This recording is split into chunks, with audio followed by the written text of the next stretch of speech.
Bonjour Florian Philippot, Bonjour. merci d'être avec nous ce matin. Vous présentez environ 400 candidats dans ces élections législatives sous votre bannière, celle de votre parti, les Patriotes, dont vous êtes le président, mais aussi en alliance avec Debout la France de Nicolas Dupont-Aignan. Quel est votre objectif dans ce scrutin ? Déjà de faire peser des idées qui ne sont pas présentes. Voilà, on dit sur notre profession de foi des idées vues nulle part ailleurs, et notamment la très grande idée de liberté, mais déclinée à tous les sens. Liberté individuelle et liberté de notre pays de pouvoir reprendre le contrôle de son destin, c'est-à-dire d'être un pays indépendant, souverain, extrait de toutes les instances supranationales, comme l'Union européenne, évidemment la plus emblématique, il y en a d'autres, qui l'empêchent aujourd'hui d'agir pour son bien. On parle des salaires, on parle des retraites, on parle des services publics, on parle de toutes les choses essentielles. Est-ce qu'il y a un espace politique suffisant pour vous ? Aujourd'hui, il y a le Rassemblement national, votre ancien parti, vous étiez le lieutenant pendant des années de Marine Le Pen. Il y a le parti Reconquête d'Éric Zemmour. Est-ce qu'il reste de la place politiquement ? Quelle est votre alternative ? Qu'est-ce que vous proposez de différent aux électeurs de ce camp ? Ah mais ça n'a pas grand-chose à voir. C'est-à-dire que moi, d'abord, ça fait 2 ans que je me bats concrètement contre les folies liées au Covid. Vous savez, les restrictions. On va parler du Covid. Oui, on va en parler, les restrictions de liberté, les suspensions d'infirmières, de pompiers, etc., qui ne sont pas terminées. Hein. Mais sur l'économie, par exemple, qu'est-ce que vous proposez de différent de Marine Le Pen ou d'Éric Zemmour ? Moi, par exemple, je suis pour une augmentation réelle des salaires et des retraites. Mais Marine Le Pen aussi, par exemple. Je ne sais pas, ils ne veulent pas augmenter le SMIC, peu importe. Je ne vais pas me positionner par rapport à eux. Ils veulent augmenter le SMIC. Non, pas le RN. Le RN est contre l'augmentation du SMIC, enfin, peu importe. Je pense que de toute façon, quand on parle d'augmentation des salaires, des retraites, ou quand on dit qu'il faut baisser, par exemple, les tarifs de l'énergie, ce qui est une évidence, si vous n'êtes pas un pays souverain, si vous avez en permanence des comptes à rendre à la Commission de Bruxelles, comme M. Macron, je le signale, vient d'envoyer une note à la Commission en disant on va faire des dizaines de milliards d'économies, d'austérité en 2023, en 2024, etc. Ça veut dire concrètement le saccage social. Ça veut dire qu'il n'y aura pas d'augmentation des salaires ni des retraites. Bien au contraire, il faut que les Français aient bien ça en tête. Nous, on dit qu'il faut sortir de l'Union européenne. Il faut sortir de l'euro. Il faut être un pays qui contrôle son destin. Notamment, vous voyez, je vais vous expliquer quelque chose de très simple. Aujourd'hui, la Commission européenne négocie notre commerce. C'est elle qui dit on va aller faire un grand accord de libre-échange avec le Brésil. On va amener du poulet chloré brésilien, du bœuf, ou bien du bœuf américain, du bœuf mexicain, ou bien des voitures de ces pays-là, etc. On ne peut rien dire. Ça n'est pas une compétence française. Or, ça a un impact. La France ne pèse pas dans l'Union européenne. Absolument pas.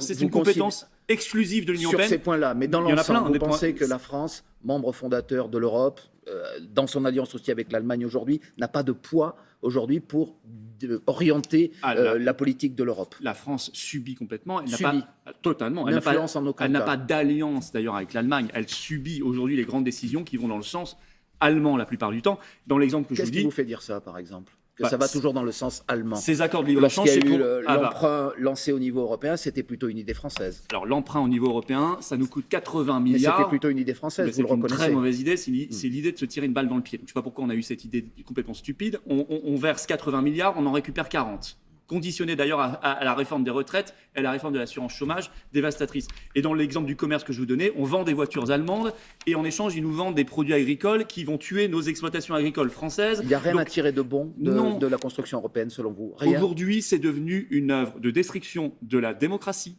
de destruction de l'état de droit, de destruction de nos libertés. C'est une machine à conflit d'intérêts. Nous avons vu dans le Covid à quel point Madame Ursula von der Leyen était liée aux grands laboratoires, était liée au cabinet de conseil comme M. Macron, on parle de McKinsey et d'autres. Et en même temps, c'est une politique contraire à nos intérêts. Le libre-échange, l'euro n'est pas adapté à la France, le libre-échange non plus. Il faudrait faire de la protection, il faudrait faire de la réindustrialisation. Il faudrait donc sortir de l'Europe. Il faut sortir de l'Union européenne pour reprendre le contrôle comme l'ont fait les Britanniques. Est-ce qu'aujourd'hui, vous considérez dans l'actualité internationale que nous connaissons avec le conflit en Ukraine, que le front uni de l'Europe face à Vladimir Poutine a au moins servi à quelque chose ou qu'il a été négatif selon vous ? Je vais être très dissonant par rapport à la pensée unique médiatique. Je pense que nous mettons de l'huile sur le feu en permanence. Nous ne sommes pas un front uni, nous sommes la remorque des États-Unis et de l'OTAN. Moi, je pense qu'il faut aussi quitter l'OTAN d'ailleurs pour avoir une vraie politique de paix. Et avoir une politique de paix, ça n'est pas de faire des sanctions qui tuent l'agriculture française, l'industrie française et qui augmentent les tarifs pour les consommateurs français, comme ça va être dramatique si nous faisons l'embargo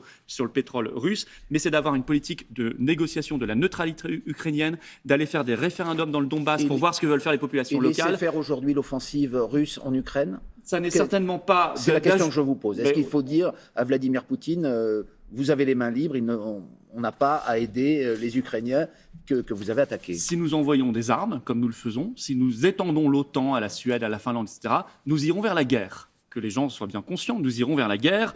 Et je ne sais pas d'ailleurs s'ils cherchent autre chose au niveau européen que cela, pour l'entretien des tensions, des conflits. Non, il faut mettre les gens autour d'une table et leur dire maintenant, ça suffit. On négocie sérieusement, on négocie la neutralité de l'Ukraine, on négocie le statut de ces républiques du Donbass, de l'Est du pays.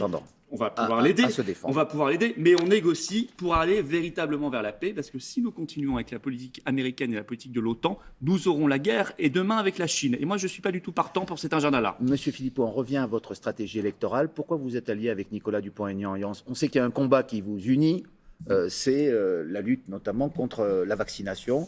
Est-ce que c'est contre l'obligation vaccinale, contre le pass sanitaire, contre le pass vaccinal? On se bat pour la réintégration des infirmières qui sont aujourd'hui suspendues. Écoutez, l'hôpital est délabré et on a 15 000 soignants qui ne peuvent pas travailler. Hier, l'hôpital de Montauban était mobilisé parce qu'ils viennent de suspendre 60 soignants supplémentaires parce qu'ils n'ont pas leur schéma vaccinal complet. Qu'est-ce que c'est que cette folie? En plus, le vaccin n'empêche pas la transmission. Alors, c'est complètement stupide. C'est une question complètement stupide. C'est fou même. Est-ce que vous pensez néanmoins que le vaccin a permis d'éviter les formes graves et peut-être sauver des vies au cours de cette épidémie de Covid? Écoutez, moi j'aimerais bien la transparence sur le bilan global parce que je vois aussi énormément d'effets secondaires. Voilà. Je vois des gens qui ont des crises cardiaques, je vois des gens qui ont des myocardites. J'aimerais bien savoir quelle est réellement la raison pour laquelle nous avons commandé autant de doses. La raison, il y a des études qui sont faites et qui montrent que les personnes vaccinées, notamment les plus fragiles, ont moins de chances de décéder lorsqu'elles ont le Covid que lorsqu'il n'y a pas de vaccin. Alors c'est à chacun de voir avec son médecin traitant. Et moi j'ai toujours dit la même chose, je suis pour la liberté. Mais on aurait dû aussi travailler sur la prévention, la vitamine D. Vous savez, 2 ans après, il y a une étude qui nous dit CHU d'Angers. Finalement, la vitamine D, c'est excellent. Ça fait 2 ans que je me battais sur les plateaux télé pour que la vitamine D soit recommandée et on me disait non, ça marche pas. Karine Lacombe disait ça marche pas, etc. Ça marche. Donc vous voyez, on s'est embarqué dans cette folie du pass sanitaire, des restrictions de liberté, des confinements et vaccinolâtres. Il n'y a que le vaccin. Mais est-ce qu'il est plus dangereux que la maladie? Juste. Est-ce que vous pouvez me répondre à cette question? Pour certaines personnes, probablement. Pour les jeunes, oui, probablement. C'est malheureux à dire, je choque peut-être, mais pour les jeunes, la balance bénéfice-risque n'est pas bonne. Le Covid, il est en tout cas toujours présent dans cette campagne électorale. Sur votre compte Twitter, Monsieur Philippot, vous avez relayé l'attaque d'une dame qui s'est adressée à Jean-Michel Blanquer. Cette dame raconte à Blanquer que son mari est mort suite à la 3e dose. Et Blanquer ricane, écrivez-vous. La Macronie est vraiment une monstruosité. Or, je vais vous montrer quelque chose, Monsieur Blanquer, en fait, parce qu'il se trouve que cette séquence a été filmée aussi par France Télévisions avec un autre axe. On voit la scène. Et Monsieur Blanquer, lorsqu'elle lui dit qu'il rigole, non, rigolez pas, s'il vous plaît. Et il ne rigole pas, on ne le voit pas rigoler. Or, vous avez dit, il ricane, vous dites la Macronie est une monstruosité. Est-ce que vous ne relayez pas une fausse information? Je ne vois surtout pas bien le visage de M. Blanquer et j'écoute cette dame. Et je n'ai pas de raison... Chacun peut voir qu'il ne rigole pas. Vous savez, cette dame, elle finit en pleurs, elle est dans une détresse terrible, elle vient de perdre son mari, ses enfants sont orphelins de leur père, et elle voit, elle, dans le regard, vous savez, un regard, ça peut expliquer... Mais vous avez bien vu qu'il ne rigolait pas, et vous avez pris pour argent comptant le fait qu'il rigolait. Alors écoutez, moi, je n'ai pas de raison de présumer que cette dame qui est en détresse ment.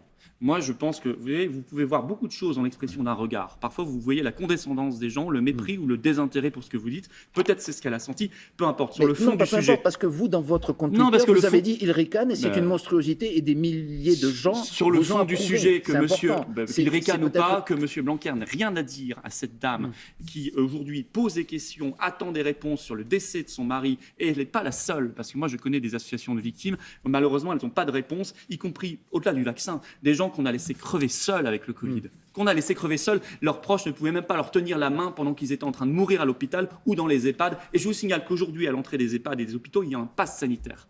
Toujours aujourd'hui, qu'il faut supprimer de toute urgence. Si vous me permettez, est-ce que cette séquence ne montre pas que parfois, on relaye des informations peut-être fausses ou en tout cas pas tout à fait complète, pour un point de vue politique. Mais la vie est subjective, monsieur La vie est subjective. Cette dame l'a senti comme ça. Cette dame l'a senti comme ça et elle n'a pas de raison d'inventer le mépris qu'elle a senti chez M. Blanquer. Je pense qu'il était sincère et réel. Dernière question, M. Philippot, est-ce qu'il y a aussi un enjeu financier dans cette campagne? Chaque voix rapporte 1,64 € dès lors qu'on dépasse 1% des voix dans 50 circonscriptions. Est-ce que c'est aussi un enjeu pour votre parti, les Patriotes? Pas qu'aux Patriotes, ça rapportera la même chose à En Marche, à LR, à tout le monde. Moi, je dis aux gens, l'enjeu, c'est d'aller voter pour ses convictions et ses idées. Si vous voulez leur donner du poids vous votez pour elle au premier tour. Au second, on verra, on éliminera la Macronie. On verra ce qu'on fait. Au premier, soyons pas trop obnubilés par les tactiques, les sondages, ça marche pas. Votons pour ses convictions. Si on veut la liberté, la souveraineté, la justice sociale et lutter contre la corruption et les conflits d'intérêts, on vote patriote. Vous l'avez dit ce matin. Merci beaucoup, Florian Merci à vous. Philippot. Bonne journée.